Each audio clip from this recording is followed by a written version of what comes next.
Bonjour à tous, bienvenue sur Only a Giant podcast numéro 46. Moi c'est Plax et j'ai avec moi Thiergo qui est en excellente forme. Comment vas-tu Thiergo ? Excellente forme. C'est la première fois que tu réponds en mode vraiment saoulé quoi. D'habitude t'es toujours un peu enjoué, tout ça, mais non. J'essaye, mais en fait le truc c'est que hier soir j'ai pas pu regarder le match en direct parce que problème d'internet, donc je l'ai regardé en différé. Donc je connaissais le score, hein, je savais que ça allait être un score de merde et que c'était un match de merde de toute manière. Mais je viens de terminer le match. Là, on a lancé l'enregistrement du podcast, j'ai terminé le match il y a un quart d'heure. Donc toutes mes réactions vont être un peu à chaud. C'est jamais bon, c'est la réaction à chaud. Mais bon. C'est jamais bon. Donc ça risque aussi d'être un peu confus dans ma tête. Donc je m'en excuse par avance. Non, mais après, sinon, en dehors des Giants, globalement, ça va bien. Ouais. Moi, je peux pas dire ça. Max Verstappen a remporté le championnat de la F1. D'ailleurs, j'ai vu plein de gens qui se plaignaient, machin. Moi, je m'en fous de Max Verstappen, je m'en fous de la F1. Je suis juste content que ce soit pas le même mec qui gagne tout le temps. Et c'est exactement comme j'étais content que les Patriots se fassent battre au Super Bowl à la fois par nous, mais par d'autres équipes. Donc, tu vois, c'est plus ça qui me faisait. Après, la fin était folle quand même. J'avoue que le dernier tour, c'était quand même assez fou. Je suis pas très F1, mais j'étais quand même un malade dans mon salon là, à gueuler partout parce que c'était quand même un truc de... Non, ça c'était marrant et on aurait bien aimé un peu avoir le même enthousiasme en regardant les Giants, mais bon, on regarde les Giants de 2021 et non pas les Giants de 2007 ou 2011, donc forcément c'est plus la même. Voilà, donc défaite 37-21 contre les Chargers, chez les Chargers. Avec, en réalité, c'est un score de 37-7 qui se passe. Ouais, exactement. En fait, il y a 2 touchdowns qui sont marqués dans le garbage time. On a été plus que dominé. Notre attaque a été dominée. Notre défense a été dominée. On va en parler dans quelques secondes. Mais avant ça, vous le savez, vous avez la possibilité de nous soutenir sur Patreon. Patreon.com/OnlyAGiantPodcast. On remercie d'ailleurs Guillaume D, Victor Roulier, Fricazoïde, qui sont des fidèles supporters, ainsi que Quentin, évidemment. Et donc, voilà, on les remercie. Vous avez la possibilité de nous suivre sur Patreon et donc de faire des dons pour aider financièrement à supporter le podcast et la chaîne Giants France sur YouTube, ainsi que le Twitter. Et puis voilà, il n'y a rien à dire de plus sur ce Patreon. Évidemment, on sait que c'est toujours plus facile de s'enthousiasmer quand l'équipe gagne, mais pour l'instant, on fait avec. Il y aura sûrement, en tout cas, beaucoup de choses à dire sur cette intersaison, puisqu'on se dirige très fortement, enfin c'est même pas on se dirige, on sait que Gettleman ne sera plus là à la fin de l'année, donc l'intersaison au moins risque d'être mouvementée, et comme d'habitude, il y aura des choses à dire pendant l'intersaison pour les Giants. Si on peut voir un côté positif. Tu dis qu'on sait que Gettleman ne sera pas là à la fin de l'année, mais nous porte pas trop la guigne. Imagine, il reste. Non, mais là, ce serait à dire et comprendre. Je suis d'accord avec toi. Les insiders l'ont dit, c'est connu, ils le savent. Mais donc, à partir de maintenant, les Giants vont officiellement terminer la saison avec un bilan négatif. Pour la millième fois consécutive. Voilà, exactement, puisque maintenant on est sur une saison de 17 matchs et on a 9 défaites, donc on peut avoir maximum 8 victoires, je sais pas comment on va faire. C'est pas possible. Là, statistiquement, même ça, j'y crois pas du tout. Quoi. On va en avoir. Si on a une en plus, allez, ce serait le bout du monde. Quoi. Bah, les Eagles, rappelle-toi. Non, mais en fait, d'ailleurs, je dis. Non, on va pas avoir 8 victoires, puisqu'en fait, on a déjà eu quelques victoires. Je suis en train de me dire, comment est-ce qu'on peut avoir 8 victoires quand il ne reste pas 8 matchs ? Mais non, mais on a eu quelques victoires, malgré tout. Enfin bon, en tout cas, c'est sûr qu'on ne remportera pas l'intégralité de nos derniers matchs. Mis à part le match contre les Eagles, n'oubliez pas le hashtag on va les défoncer. Le premier c'était on va les éclater, et maintenant c'est on va les défoncer. Donc c'est. Il faudra que je refasse un montage encore, mais il faut changer. Avec on va les défoncer. Bon, j'y penserai. Ouais. Bon, qu'est-ce qu'on peut dire de ce match ? On va même pas résumer ce qui s'est passé. Globalement, en gros, on fait un premier drive, punt, il nous marque un TD, on remarque un TD, et ensuite, terminé, ils nous enchaînent sur tout le match. Ils vont juste... Joli TD, quand même. Le nôtre ? Ouais, franchement, j'ai trouvé qu'il y avait une bonne exécution, belle passe de si on peut parler un peu de positif, belle passe de Glennon, belle réception de Elijah Penny.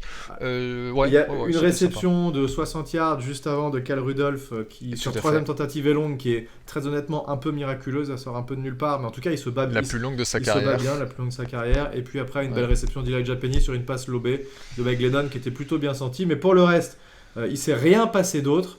Ça a été le calme plat jusqu'à ce qu'on soit mené 37-7 et qu'on décide de faire évidemment mais garbage time. Non, on n'a pas Non, décidé. juste que les Chargers Non. décident de nous laisser marquer Les des Chargers points. décident de nous T'as raison. laisser. T'as raison, c'était mal formulé. T'as tout à fait raison.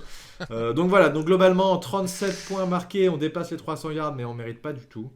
37 points encaissés, pardon.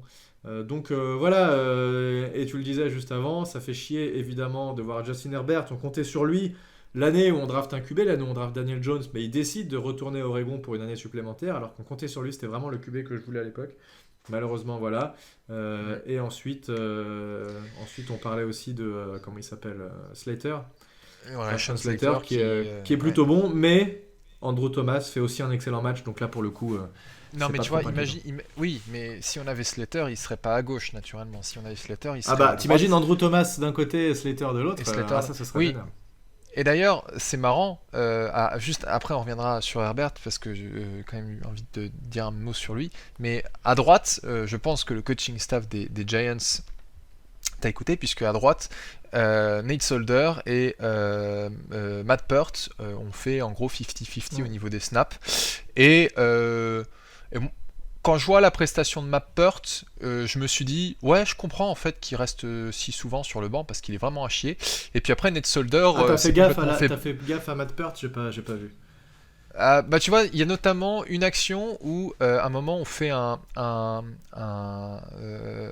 halfback draw, donc position shotgun, on fait semblant que c'est une passe et on donne le Oui. ballon Et donc ça a marché la première fois, et puis après la deuxième fois c'était bien parti, et en fait Matt Peart a complètement loupé son bloc, Mhm. donc en fait bah, l'action était morte, et puis il y a eu plein de petites erreurs comme ça. Et en fait au moment où j'étais en train de me dire, je fais ouais, Matt Peart il est vraiment haché, et puis pile au moment où j'ai dit ça, t'as Nate Solder qui s'est fait battre Ah bah par en un quatrième plaquage. tentative, quand il se Ouais. fait fumble, ouais, bah oui. Ah On là joue la là, non mais quatrième enfin et bon, 9 et on perd le ballon. En même temps, le il y match était a... perdu déjà à ce moment-là, donc. Non mais voilà, mais de côté droit, c'est la catastrophe, Non, et c'est bah sûr que si on avait heureusement, Slater, ce serait beaucoup mieux. heureusement que la draft, on va pouvoir récupérer Evan Neal en tackle, et donc on aura deux bons tackles. J'ai pas encore Et vu. ce sera top. Bah apparemment, de ce que j'ai pu lire, c'est que c'est le meilleur tackle disponible. Alors moi, je t'annonce ce qui va se passer, c'est qu'on va prendre un tackle avec notre premier tour de draft, et ensuite, on va choper un deuxième all-line intérieur également pendant la draft, mais on va faire venir également un garde ou un centre pendant l'intersaison. On va réussir à renforcer notre all-line comme ça, puisque là, j'ai vraiment aucun doute que ce soit le chantier principal du prochain GM qui arrive. Mais lui le fera pour de vrai, j'ai confiance. Je sais pas qui c'est, mais j'ai confiance en lui. J'ai confiance en notre prochain GM. Quand on voit ce qui s'est passé, et quand on voit les promesses non tenues de Gettleman sur la ligne offensive, il n'y a pas le choix que de Ouais. faire ça. Quitte, franchement, le mec nous fait une draft où il nous prend que des O-line, bah vas-y, pourquoi pas, ça me dérange pas. Ouais. Non, mais il faut clairement améliorer ce point-là. Non, bon, Mais alors, juste avant qu'on poursuive, je voulais faire un petit mot quand même sur Justin Herbert qui a montré à quel point il était excellent. Et ça passe de 59 yards. ça m'a vénère, Enfin, ça m'a vénère. en fait, moi, j'étais vraiment, tu sais, comme disent les Américains, mixed feelings, Ouais. dans le sens où j'étais en mode, oh putain, c'est trop bien, elle était magnifique Ouais, sa passe. Et puis après, tu en dis, plus, il se fait putain, mais éclater on juste est. derrière par Ouais, Lawrence Carter. exactement. Et après, tu dis, putain, les Giants qui prennent. Là, on en est à 59-0 dans les 2 dernières minutes de la première mi-temps. C'est incroyable. Alors que, d'ailleurs, on récupère la balle en très bonne position, on est dans leur moitié de terrain quand on récupère la Ouais. balle en attaque, on fait rien du tout. On leur rend la Non. balle tout de suite après un 3 and out et ils nous mettent un TD de 50 et quelques yards là. Voilà, bon, effectivement, la passe est magnifique. Justin Herbert est chaud, il fait 23 sur 31, 275 yards, 3 TD, 0 interception. Voilà, il est effectivement très bon. Qu'est-ce que tu veux faire contre ça? Notre défense a vraiment subi. Alors la défense contre la course a eu vraiment du mal en premier quart-temps. On a encaissé des gros gains. Et finalement, ça a réussi à peu près se stabiliser. Donc ça, c'est tant mieux. Globalement, la prestation de cette défense reste quand même très moyenne. On encaisse 37 points, hein, forcément. Donc c'est chaud. Leonard Williams qui se blesse. Je crois que c'est au premier quart-temps, donc forcément ça nous aide pas. Sur la ligne, c'était un peu compliqué. Mettre la pression sur le QB, c'était également un peu compliqué. On a eu un sac de Dexter Lawrence et un sac de Ojulari quand même.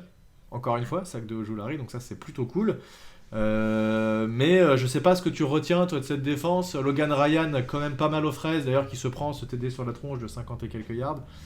Moi j'aime bien Bernardrick McKinney qui met des gros contacts encore, qui continue à être un joueur violent, et j'ai l'impression qu'il nous faut des joueurs violents. Mais tu vois, c'est pas puissant, c'est violent, il faut un mec violent qui va t'éclater le mec qui arrive en face. Ah bah il l'a fait ça pendant le match, il a eu un énorme stop, ce qui était incroyable, et en fait lui et T. Crowder, en fait je trouve que c'est vraiment une paire qui fonctionne bien. T. Crowder il a... je crois qu'il a à peu près 8 plaquages. Et McKinney qui a pas participé à tous les snaps, je sais pas combien de snaps. Je sais pas, mais il fait 5 plaquages et 0 assist, que des plaquages. Mais voilà, et donc ça c'est du positif. Dexter Lawrence, oui, aussi nous fait un bon match. C'est dommage qu'on n'ait pas eu Leonard Williams à fond. Et après... il y avait un moment, il montrait une stat au milieu du troisième quart-temps de Justin Herbert qui montrait un peu la répartition des passes qu'il complétait. Et notre secondary s'est fait bouffer toute l'après-midi. Pour donner une idée, les passes de moins de 10 yards, c'était 15 passes réussies sur 19 tentées pour 124 yards. Il a fait 2 passes sur 4 entre 10 et 20 yards et 2 passes sur 3 de plus de 20 yards. Et ça, c'était à la moitié du troisième quart-temps. Donc ça ne tient pas compte du reste. Et en fait, on avait une secondary qui n'arrivait pas à gérer. Qui était vraiment en difficulté. Bradbury était aux fraises aussi à un moment. On a eu mais Bradbury il est aux fraises depuis le début de la saison, mec, c'est pas nouveau. Non, mais tu vois, Mike Williams à un moment a fait une super longue réception. Enfin, il a attrapé le ballon dans le flat et puis il a remonté le long de la touche, mais en fait c'est revenu un peu en arrière parce qu'il avait foutu le pied dehors.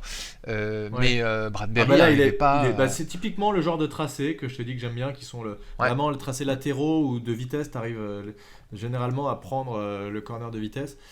Et là il s'est fait bouffer complètement. Bradbury il est je trouve pas mal aux fraises depuis le début de la saison et c'est inquiétant. D'ailleurs quand je regarde un peu les mecs qui annoncent qui on peut virer en gros sur l'intersaison et pour libérer un peu de cap space, il revient très souvent, Bradbury. C'est sûr que là ça va être difficile de justifier qu'ils prennent autant de place dans la masse salariale avec une production aussi faible. Keenan Allen n'était même pas là. Donc ça, bon, on arrive à se faire bouffer par une attaque où il n'y a pas de receveur élite à part Williams. Ça fait flipper quoi. Alors que c'est bizarre parce que s'il y avait un point positif quand même qu'on pouvait retenir des derniers matchs et d'une grosse partie de la saison, c'est quand même la défense qui avait plus ou moins tenu.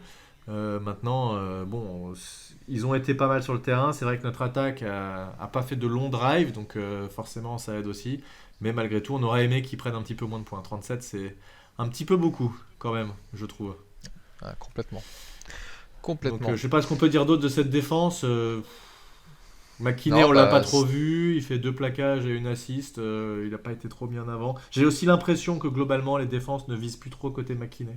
Peut-être qu'ils ont un peu compris que c'était un petit peu risqué. Danny Shelton, que je trouve toujours inutile, mais bon, ça c'est mon avis. Ouais, on l'a vu. Je pense avec Williams qui était plus dans la rotation, on a fait un peu plus jouer nos backups, même si Williams et Shelton c'est pas vraiment le même poste, mais c'est vrai qu'on l'a pas mal vu sur cette rencontre. Heureusement, c'est qu'un deal d'1 an qu'on a signé, parce que je le trouve gros, lent, inutile quoi. Bon bref. Ouais, non, il sert à rien. Il sert à rien. Allez, dégage, tu sers à rien, toi. D'ailleurs, j'aurais une petite question à te poser, même 2 petites questions à te poser quand on aura fait les reviews rapides d'attaque-défense. Je te mettrai dans la peau d'un GM et tu me donneras tes avis sur certains joueurs. Ça on marche. fera un petit jeu de rôle comme ça. Comme d'habitude, tu mettras le masque et le cuir. C'est un peu ça, remarque, être supporter des Giants, c'est un peu faire ça tous les dimanches soirs finalement. Exactement. Avec un fouet, c'est pas loin. C'est être adepte de sadomasochisme, c'est clair. Cuir moustache, c'est ça être fan des Giants, oh mon dieu. Bon, en attaque, alors, Mike Glennon, 17 sur 36, 191 yards, 2 TD, 1 interception, qui a loupé beaucoup. Et alors là, à toi de me dire ce que t'en penses. Il y a eu beaucoup de passes lancées dans la direction de Kenny Golladay. 8 passes, seulement 2 réceptions. Est-ce que c'est la faute de Kenny Golladay ? Est-ce que c'est la faute de Mike Glennon ? Écoute, ne dis pas les deux, mon capitaine. Ouais, c'est vrai que t'as envie, hein. J'y ai pensé, et c'est vrai que je le sors pas mal. Attends, je veux dire, arrête de le dire, ça suffit. Non, alors déjà le fait, il a sa première réception sur le premier drive, bon ok, et puis après il Première a passe celle dans le même. garbage. Et en fait, je trouve que les deux cornerbacks qui ont couvert Golladay ont fait un super job. Ils étaient vraiment, mais couverture serrée, etc. Et alors, moi, ça m'a déçu en fait de dire que Golladay, qui était pourtant réputé pour être si bon sur les contested catch, n'y arrive pas. Oui, Mais c'est il ça, y a c'est ça. voilà, mais il y a certaines passes, tu dis non, mais là n'importe qui n'y arriverait pas. Juste le cornerback a été meilleur et après Glennon n'était pas toujours ultra précis non plus. Non. Mais là, je mettrais plutôt la faute sur Golladay. Enfin, c'est pas tellement la faute sur Golladay, c'est il y a Golladay qui a déçu, mais il y a aussi les cornerbacks en face qui étaient au top. C'est quand même globalement une déception Golladay depuis le début. Parce que. Bah surtout que maintenant on essaie de lui donner le ballon Oui. et ça fonctionne pas. Clairement, on essaye de vraiment lui donner le ballon sur les derniers matchs, ça c'est clair. 8 targets, c'est beaucoup. Peut-être pas toujours sur les meilleurs jeux, mais c'est quand même inquiétant que sur certains catchs contestés, il n'y arrive pas. Alors moi j'ai l'impression que Golladay, il a juste abandonné en fait. Parce qu'il n'était pas assez visé en début de saison et parce qu'il voit cette équipe perdre, j'ai l'impression qu'il a baissé les bras. Ça se voit dans son body language, ça se voit dans sa volonté d'y arriver. Les blocs qu'il fait, plusieurs fois, ça a été relevé par des gars. Regardez ce bloc pourri que Golladay fait. Ils appellent ça les half ass effort en anglais. Donc, je sais pas comment on peut dire, mais des demi. En fait, ils se donnent pas à fond, quoi. Des efforts de demi-cul. J'ai une expression bien française et absolument pas politiquement correcte qui m'est venue. Pardonnez-moi, mais c'est ce qu'on disait. J'ai peur. Non, J'ai peur de ce que tu vas dire. non, moi, je vais pas le dire. Je vais pas le dire. Je vais pas le dire. On va perdre des auditeurs. Non, mais c'est du sale travail, quoi. C'est du travail de sagouin. Voilà, c'est ça ce que je voulais dire. Ah ouais, ça y est, donc c'est violent. Arrête de parler comme ça. Hein. Voilà. Bon, non, oui, effectivement, voilà. Donc, c'est pour l'instant déception. Je sais même pas s'il va faire une deuxième saison chez nous. C'est un peu flippant. Bah non, on n'a pas trop le choix parce que je crois. Alors, j'ai pas les chiffres en tête, mais on s'était déjà posé la question. Juste le couper sur sa deuxième année, Ouais, mais c'est une horreur peut-être, mais bon. au niveau du cap. Bah, j'en sais rien. Après, alors attends, pour l'instant, rien n'est fait. Ça ne dit pas que pour moi, il est pas grillé. C'est juste que pour l'instant, je sens qu'il est pas à fond. C'est peut-être juste un Non, état dans lequel moralement, il est, voilà. oui, c'est ça. Et puis aussi, à un moment, ils ont montré aussi un truc qui était marrant pendant le match. Ils ont montré, tu voyais sur une frise Daniel Jones, Kenny Golladay, Saquon Barkley, Sterling Shepard et Tony, pardon. Et ils disaient tous ces 5 joueurs ensemble sur toute la saison, ils n'ont joué que 6 snaps. Ouais, bah oui, c'est pas étonnant. 6 Ouais, snaps. Et en fait, c'est complètement dingue. Et en fait, je pense que aussi Golladay, il baisse les bras parce que il a Glennon qui lui envoie le ballon. Non, c'est sûr. Quand il avait un Daniel Jones qui était en forme, on lui envoyait pas le ballon. Enfin, il est complètement blasé le type. Et bon, quelque part, je lui en veux pas. Mais c'est sûr que on attend plus de lui vu le contrat qu'il a. Non, mais c'est vrai que globalement, quand même, on n'a pas de chance parce que au moment où on décide de virer Garrett et qu'on fait venir Kitchens pour remplacer au niveau offensif, et ben on perd en même temps notre QB et du coup on se récupère Glennon et du coup c'est compliqué et on n'arrive pas trop à savoir est-ce que c'est Kitchens, est-ce que voilà bon. Mm. Il y a, comme tu dis, hein, ils se sont pas alignés. Enfin, les As se sont pas alignés pour notre attaque, clairement. Il y a aucun moment où on a pu profiter de tout. La O-line qui est décimée de toute façon depuis le début de l'année aide pas forcément. Même si, globalement, je trouve point positif sur ce match. Le jeu de course a été plutôt bon.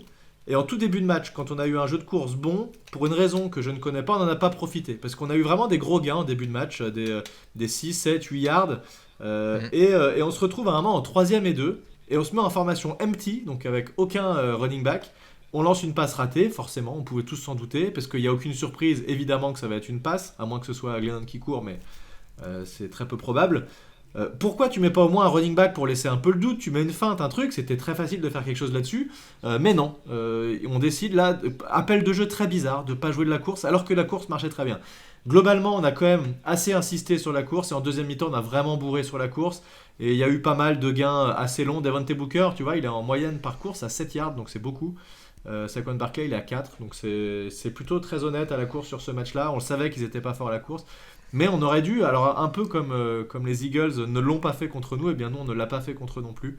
On aurait dû bourrer plus la course, surtout quand tu as un QB remplaçant. Pourquoi tu te dis, ta meilleure chance en 3ème et 2, c'est de lancer une passe avec ton QB remplaçant, très honnêtement. C'est bizarre ça quand même.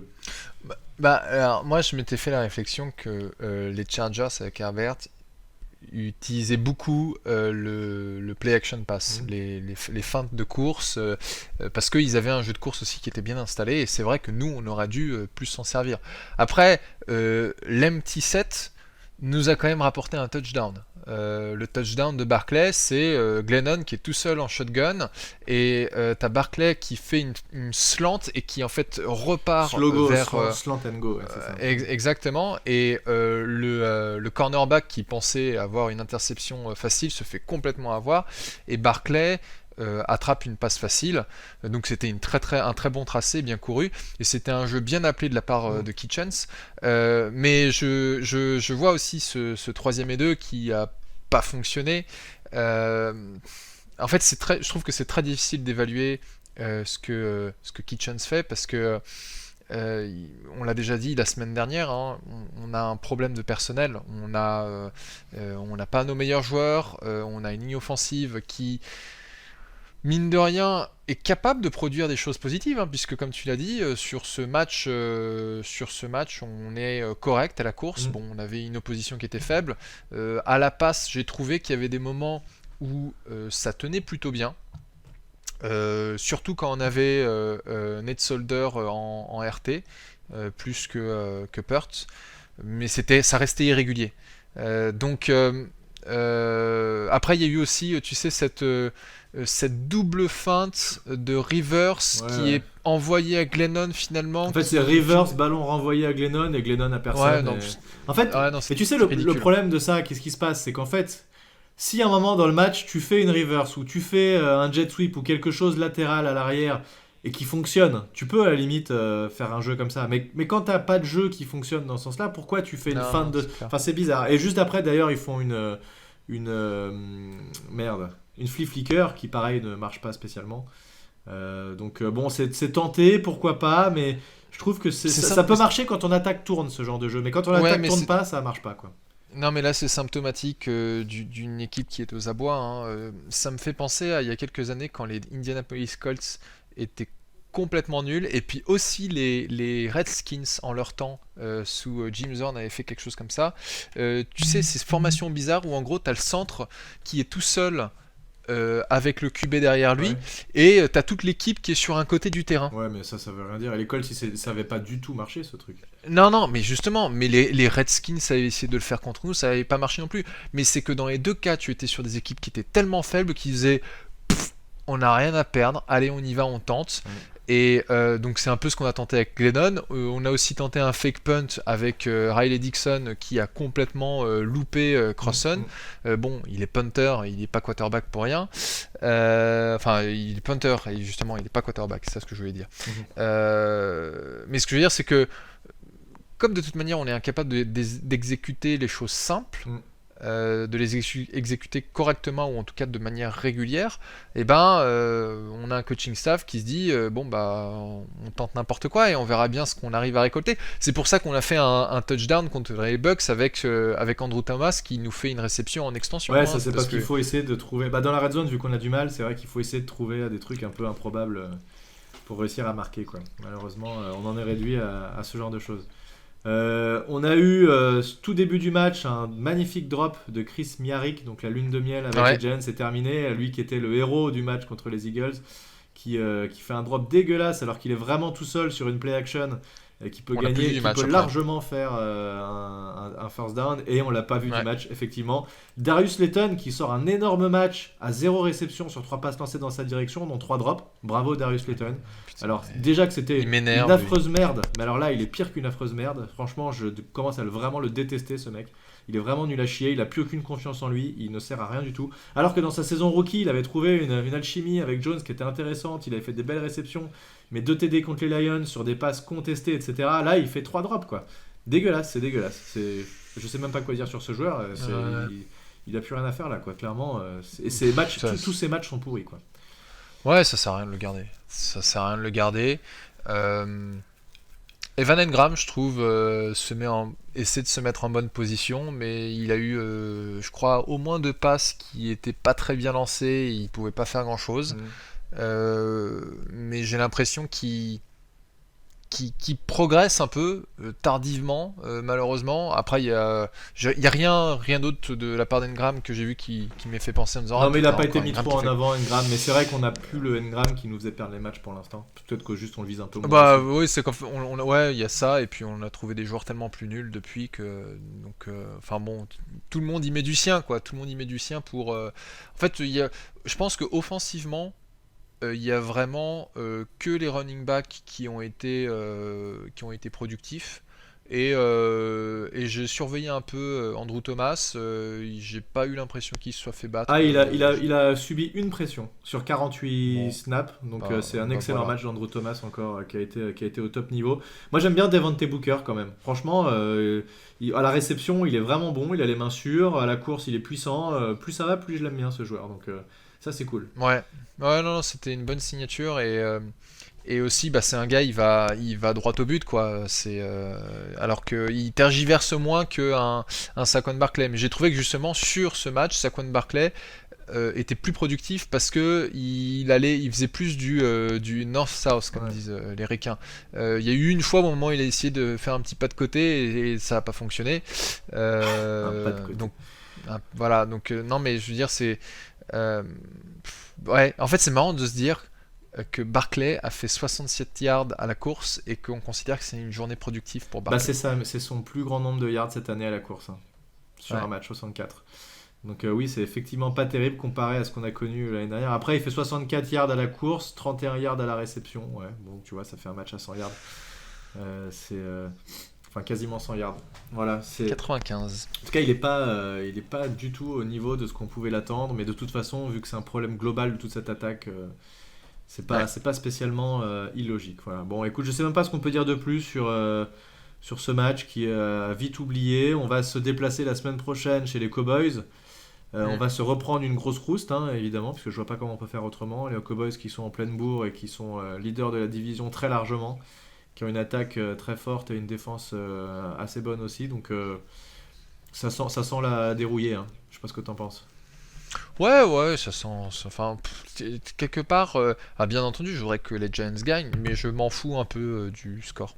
Ouais, je sais même pas si je vais continuer. En fait, j'aimerais bien quand même que Daniel Jones revienne. D'ailleurs, je sais pas si t'as vu, mais il a été chez un spécialiste à New York là, cette fois-ci. Aujourd'hui, ouais. Parce Ouais, ouais, qu'il a on toujours attend. son problème au cou, on sait pas trop ce qu'il a, il essaie de se faire analyser par les meilleurs médecins. Ils doivent quand même avoir les moyens, les Giants, de se payer les meilleurs médecins des États-Unis quand même, non? C'est pas possible ça.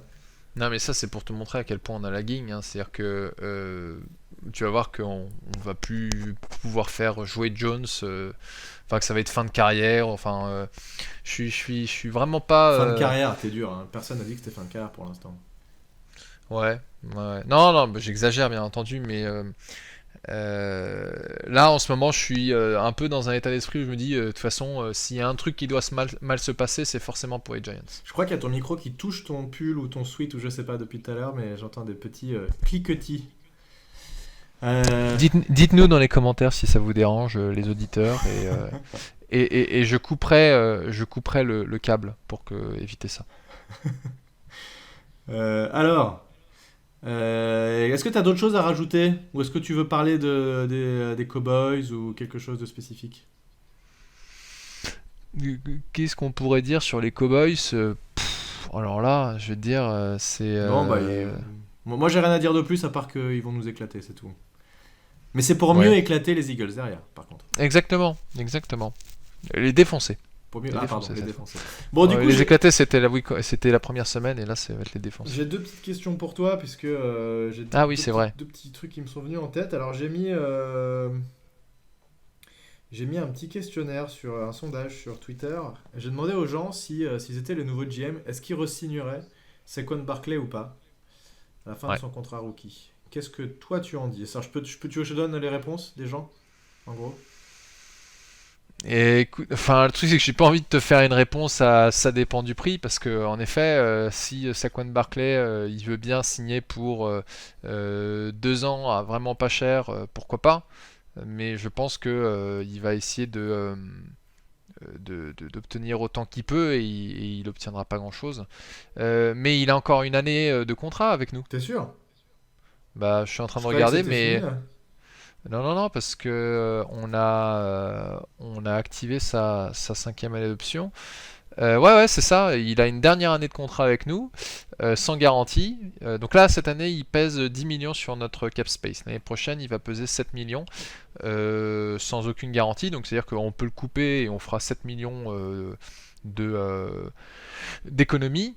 Moi, j'ai lu des articles et j'ai entendu aussi sur des podcasts ou des vidéos YouTube des personnes qui parlent des Giants qui pourraient faire un échange de Barclay Oui. pendant l'intersaison. L'échange serait peut-être la meilleure option à la limite pour les Giants parce que il a 25 ans, c'est quand même pas vieux, mais c'est un gars qui en fait il a eu une excellente première saison, il a été Offensive Rookie of the Year en 2018, et puis après 2018, 2020, 2021, blessure à chaque fois. Donc je sais pas qu'est-ce qu'on pourrait obtenir, mais c'est-à-dire que si on arrivait à obtenir quelque chose comme un 3e ou un 4e tour de draft pour Barclay, je serais preneur. Peut-être que notre prochain GM va nous faire des miracles et va nous obtenir un 2e tour.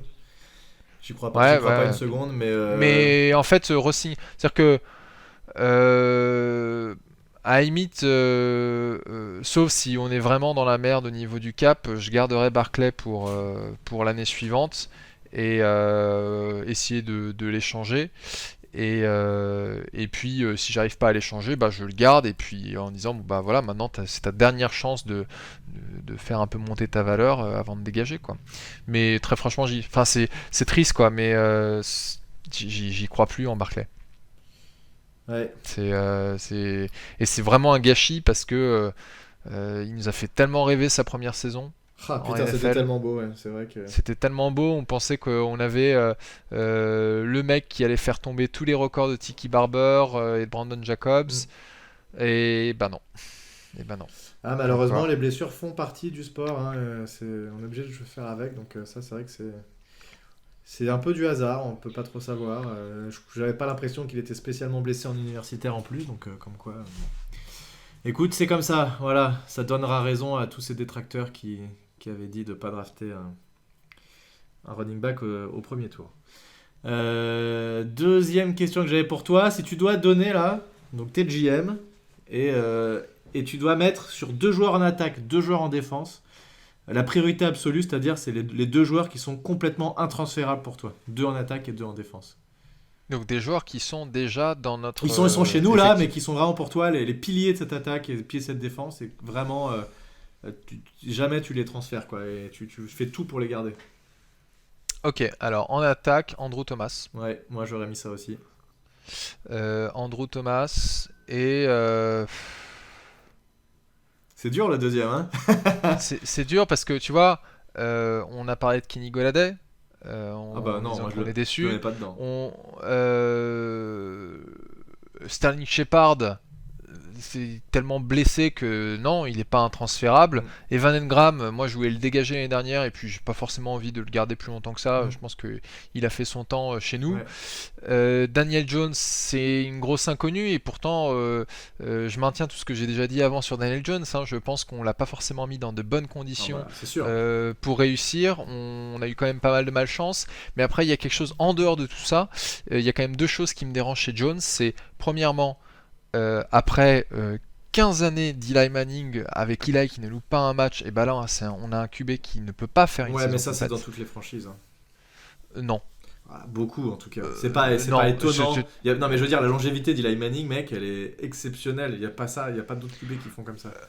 Philip Rivers. D'accord, et ben Philip Rivers, il a quel âge ? C'était une autre génération, c'était la génération des durs à cuire, ça, c'est fini maintenant. Non, mais Philip Rivers, c'est la même draft qu'Eli Manning. Ben Roethlisberger est un joueur qui. Non, mais je te parle dans la NFL actuelle, Thiergo, pas d'il y a 20 ans. Là, actuellement, dans les QB qui sortent là et qui se blessent pas. Tous, ils se blessent. Parce qu'aussi, Patrick Mahomes, il me semble. Bah, il a été blessé, Patrick Mahomes. Et tous, ils sont tous mobiles. Non. Et ils courent plus. Moi je te dis blessé toutes les saisons. Excuse-moi, Patrick Mahomes n'a pas été blessé toutes les saisons. Je dis pas automatiquement blessé toutes les saisons, mais qui se blesse qui sont absents un match ou deux de manière régulière. Il y en a plein des QB comme ça. Oui, mais en fait, il y en a plein, mais il y en a aussi qui sont capables de te faire 16, voire 17 matchs, voire une vingtaine quand tu vas au Super Bowl.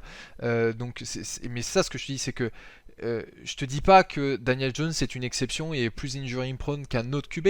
Je te dis juste qu'il est injury prone.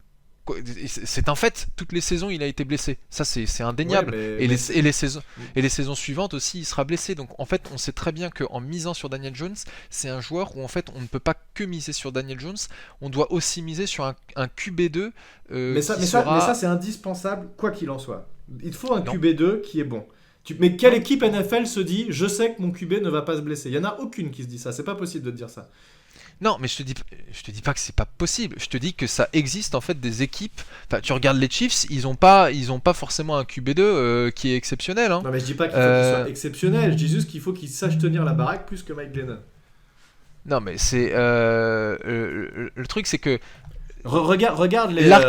L'argument de base, c'est de dire que tu ne peux pas faire une saison complète avec Daniel Jones et me dire ah bah c'est le cas dans toutes les autres équipes NFL. Non, je ne suis pas d'accord. Ce n'est pas le cas dans toutes les équipes NFL. C'est pas comme si tu disais que l'année prochaine t'étais sûr que Daniel Jones allait se blesser. T'en sais rien. Oui. Ah mais si j'en suis certain. Ah bon, mais ça j'en suis certain. Il y a Josh Allen pour moi ne s'est jamais blessé. Vous me direz si je me plante, mais j'ai la liste là de QB en ce moment. Bon, Dak Prescott on sait, Deshaun Watson c'est à part, Russell Wilson il s'est blessé. Qui d'autre on a d'un peu plus récent? Non. Joe Burrow il s'est jamais blessé. Non, jamais. Non, bon, on va pas y passer 15 ans sur cette non, mais histoire. Je dis pas forcément des blessures en plus qui te coûtent 10 matchs ou une saison entière. Je dis des blessures qui peuvent t'éloigner, une commotion, une connerie. Une commotion, ça c'est typiquement le truc. Je sais comment Eli Manning a fait pour éviter les commotions. Bah, déjà, il y a une grosse différence entre Eli Manning et Daniel Jones, c'est que Daniel Jones il court beaucoup plus et il est beaucoup plus mobile qu'Eli Manning qui restait dans sa poche tout le temps.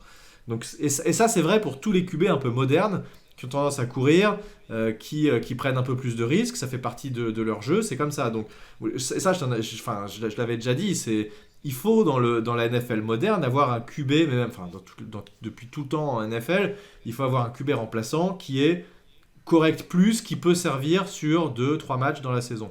Bon, Mike Glennon, pour l'instant, j'ai l'impression qu'en fait, Gettleman s'est toujours foiré sur ses QB remplaçants. On n'a jamais eu un bon QB remplaçant. Par contre, si je regarde, par exemple, côté des Redskins, ils avaient notre ami Barbe, grosse barbe, comment il s'appelle Fitzpatrick. Merci, grosse barbe. Fitzpatrick. Le Père Noël, là, on ne connaît pas. Et ils ont deux QB remplaçants, deux QB 2 et 3 qui sont plus connaître. Et d'ailleurs, comment ils s'appellent? Putain, je perds tous mes noms. Comment ils s'appellent leur QB maintenant qui jouent en ce moment? Parce qu'ils ont Kyle Allen en QB 3 qui est aussi assez correct. Et là, je sais plus qui ils ont en QB2. Heineke, voilà. Pour l'instant, il est très correct et il leur gagne des matchs, quoi. Donc voilà, moi j'ai pas l'impression qu'on est en flip total quand c'est notre QB2 qui rentre parce qu'on sait qu'il est nul, quoi. Donc, je sais même plus quelle était la question à la base. On parlait de quoi, non, la question c'était quels sont les deux joueurs que je considère comme intransférables. Je t'ai dit Andrew Thomas et puis après j'étais en train de te faire la liste de tous les autres joueurs en te disant, et je te disais même Daniel Jones. Je ne peux pas dire qu'il est intransférable parce qu'il y a deux choses qui me dérangent chez Daniel Jones. Premièrement, et c'est là qu'on est parti un peu on a digressé, où je dis en fait Daniel Jones, tu sais très bien qui va louper de toute manière 2-3 matchs par saison, parce que en fait il l'a tout le temps fait sur sa carrière et il continuera à le faire, ça j'en suis certain. Ce sera même plutôt l'exception, une saison qui fait complète, hein. Il en fera peut-être une ou deux, mais voilà. Mais aussi il y a la deuxième chose qui me dérange chez Daniel Jones, c'est que chez Daniel Jones, mine de rien, troisième saison, il nous fait encore des erreurs de rookie que un Josh Allen ou un Herbert ne fait plus parce que eux ils progressent vraiment. Il a une progression qui est quand même parfois inquiétante. Aujourd'hui, tu vois, les Chargers peuvent dire de manière assez certaine, oui, Justin Herbert est notre quarterback pour les 10-15 prochaines années. Ce n'est pas quelque chose que je suis prêt à dire à propos de Daniel Jones, même si je sais qu'il peut être très très bon. Donc en fait, tout ça pour te dire que est-ce que j'ai le droit d'utiliser, vu que je n'utilise pas de deuxième joueur offensif? Non, il faut que tu utilises un deuxième, t'es obligé. Non, tu mets pas un kicker, ça marche pas. Non, j'allais pas mettre un kicker, T'allais- j'allais mettre un troisième joueur défensif. Non, ça marche pas. Il faut un deuxième joueur offensif. Moi, Et je peux te dans ce donner cas... le mien si tu veux. Non, mais attends, dans ce cas, juste pour troller, je veux dire Elijah Penny. Voilà. Non, je sais pas, je m'en fous. Ok, c'est- moi je mets Kadarius Toney en deuxième joueur.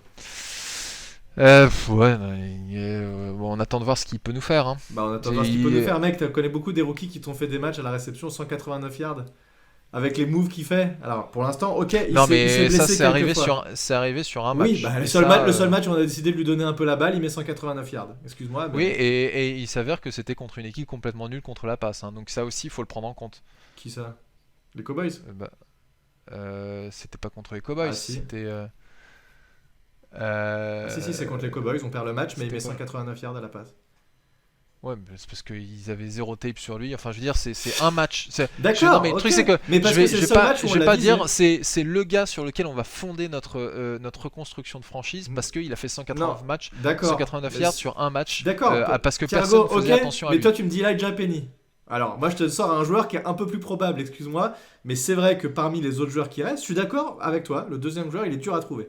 Il y a vraiment que Andrew Thomas où là c'est tout le monde est d'accord. Maintenant deuxième joueur, c'est dur à trouver, mais si je dois en donner un, c'est Kadarius Toney parce que ce que j'ai vu moi ça m'a fait rêver et que c'est un joueur qui est ultra dynamique, ultra explosif, qui a les mains plutôt sûres pour l'instant de ce qu'on a vu, qui a fait des catchs assez fous et qui aussi est capable de gagner beaucoup de yards after catch parce que c'est pas que des grosses réceptions qu'il fait, mais c'est aussi des réceptions avec des gros gains after catch. Donc moi c'est le deuxième joueur que je mettrais en tout cas. Tu mets Elijah Penny, je mets Kadarius Toney. Écoute, on va chacun être GM, on va monter un roster chacun de notre côté, puis on va voir. Voilà. Mais toi Elijah Penny il va jouer et moi Kadarius Toney il sera blessé. Voilà, ce sera Et ça la vie. on comptera les Super Bowls à la fin. Voilà, ce sera beau. Bon alors du coup défense, parce que là ce sera plus facile peut-être. Ah, défense, ouais. Là, défense, c'est beaucoup plus facile. Je dirais McKinney, Xavier McKinney en premier. Moi aussi. Après, je prendrais peut-être un joueur dans le front 7, mais c'est un peu difficile. J'hésite beaucoup entre Leonard Williams, Dexter Lawrence ou Ojulari. Vu notre tendance à ne pas garder les defensive tackles très longtemps, ce sera pas Lawrence. Allez, on va dire Ojulari parce qu'Ojulari est là depuis plus longtemps et qu'il a montré carrément plus de choses que un certain Kadarius Toney pour que. Il est là depuis plus longtemps. Non, non, pardon. Ce que je voulais dire, c'est que Ojulari, il en a pour plus longtemps, dans le sens où il est plus jeune que qui? Que Leonard Williams. Ah oui, d'accord, oui, je suis d'accord. Et bah moi j'aurais mis les deux mêmes, j'aurais dit Ojulari aussi, oui. Effectivement parce que il est jeune et qu'il a montré des belles choses. Donc en fait là, si on est en train effectivement de se dire ils sont intransférables et il faut qu'on arrive à reconstruire quelque chose avec eux, effectivement je mettrais ces deux-là aussi. McKinney et Ojulari, c'est les deux joueurs qui sont intéressants. D'ailleurs, il a combien de sacs Ojulari depuis le début de la saison? Il a 7,5 ou 52 je crois. Attends, faut que je clique dessus, faut que je le retrouve dans ma liste là. J'y suis là, il en a 7,5.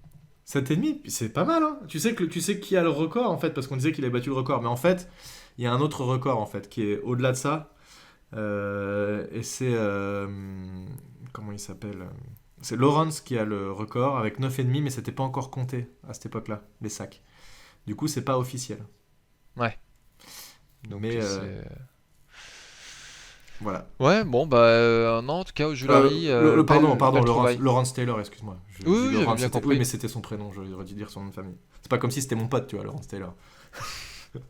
Je vais boire une bière avec Lawrence Taylor si tu veux venir vendredi.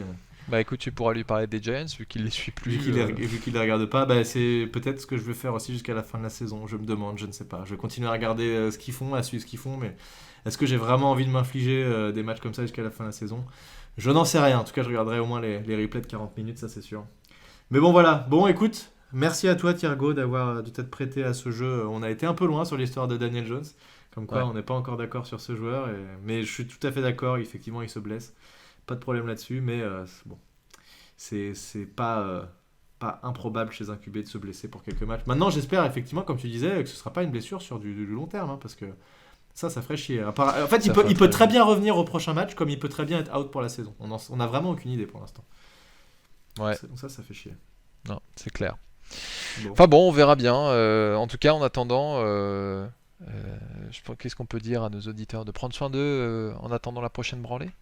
Non, et qu'on va bien s'amuser pendant l'intersaison, vous inquiétez pas, il y aura plein de trucs, il y aura un nouveau GM, il y aura plein de moves à commenter, il y aura plein de déceptions qui vont venir encore et on espère en tout cas de bonnes surprises sur des joueurs qui vont arriver à l'intersaison pour reconstruire un roster un peu plus avec des bonnes bases, on va dire des bases plus solides en attaque. Parce que la défense quand même, je pense que malgré tout il y a de quoi faire. Adoree Jackson il est intéressant. Tu rajoutes une ou deux pièces avec la draft, ça peut être pas mal, hein. Je pense qu'il y a moyen de faire quelque chose, mais c'est vraiment en attaque ou surtout sur la O-line où il y a un gros boulot du prochain GM là. Là, il n'y a pas de doute. C'est clair. Voilà. C'est Bon, clair. on s'arrête là? Oui, je Ok. pense qu'on peut conclure ici. On conclut là-dessus. Bah, merci à tous de nous avoir suivis. Merci encore de nous suivre comme d'habitude et d'être fidèles pour écouter ces différents podcasts. On vous donne rendez-vous sur le Twitter New York Giants FR et sur le Twitter de Thiergo @THIERGOW. Et on vous donne rendez-vous la semaine prochaine après une belle branlée qu'on aura pris contre les Cowboys. A plus tout le monde, salut! Salut!